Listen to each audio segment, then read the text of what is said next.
हमने पार्ट 1 में देखा कि तेलगी ने महाराष्ट्र, कर्नाटक और राजस्थान में नकली स्टाम्प पेपर बेचे। तो चलिए पार्ट 2 पर आते हैं। अगर आपने इसका पार्ट 1 नहीं देखा तो पहले पार्ट 1 देखे। तो चलिए टॉपिक पर आते हैं। तेलगी का काम अच्छा चलने लगा था। भारत के अलग अलग शहरों से खूब पैसा बना रहा था। अब पैसा कमाया है तो इसे खर्च भी तो करेंगे। तो खर्च करने के लिए तेलगी और उसका एक दोस्त मुंबई के एक बहुत ही महंगे क्लब बार में पहुंचे। क्लब में काफी अमीर और रईस लोग आए थे। तेलगी का दिल क्लब की एक लड़की पर आ गया। जिस लड़की पर तेलगी का दिल आया उसी पर एक और रईस लोग का दिल आ गया। फिर क्या था, दोनों में पैसे उड़ाने की होड़ हो गई। सामने वाली पार्टी भी पैसे वाली थी। अब तेलगी ने भी अपनी पार्टी को कॉल कर दिया। फिर तेलगी ने करीब 90 लाख रुपए क्लब की एक लड़की पर उड़ा दिए। तेलगी ने एक रात में उस डांसर तरन्नुम खान के ऊपर 90 लाख रुपए खर्च कर दिए। इस कारनामे से एक ही रात में तरन्नुम देश की सबसे अमीर और फेमस बार डांसर बन गई। अगले दिन पूरे मुंबई में ये चर्चा फैल गई। इसके बाद तेलगी सबकी नजरों में आ गया। यही उसके अंत का भी कारण बना। जब पुलिस अधिकारियों को इस भनक लगी तो उन्होंने तेलगी की जांच शुरू कर दी। नकली स्टैम्प पेपर से तेलगी ने अथाह संपत्ति बना रखी थी। तेलगी की 36 प्रॉपर्टीज और 100 से अधिक बैंक अकाउंट थे।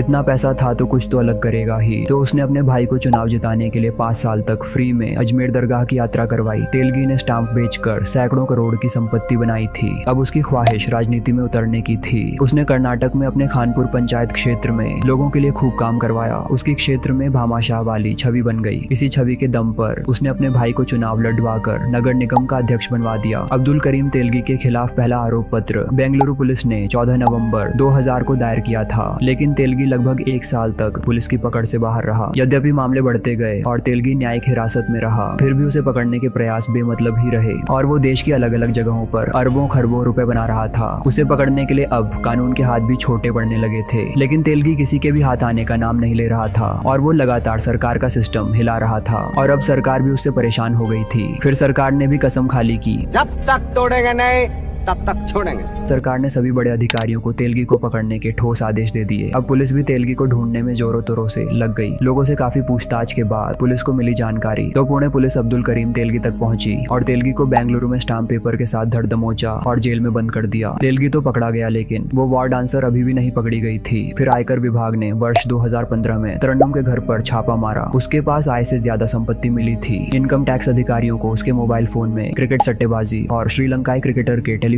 नंबर मिले थे। कहा जाता है कि जेल के अंदर से भी तेलगी कथित तौर पर अपना कारोबार चलाने में कामयाब रहा। एक अधिकारी ने कहा कि कुछ पुलिस अधिकारी तेलगी से मिले हुए हैं और उन्होंने ही तेलगी को मोबाइल फोन मुहैया कराया था जिसका इस्तेमाल वह अपने कारोबार को अंजाम देने के लिए करता था। जब तक जेल अधिकारियों को पता चला उन्होंने नंबर को सर्विलांस पर रखा। तब तक तेलगी ने अपना सिम बदल लिया। फिर 2007 में तेलगी को घोटाले का दोषी ठहराया गया और 30 साल की कैद और 200 करोड़ रुपए का जुर्माना लगाया गया। यह महाराष्ट्र संगठित अपराध नियंत्रण अधिनियम और धारा 120 आपराधिक साजिश के तहत था।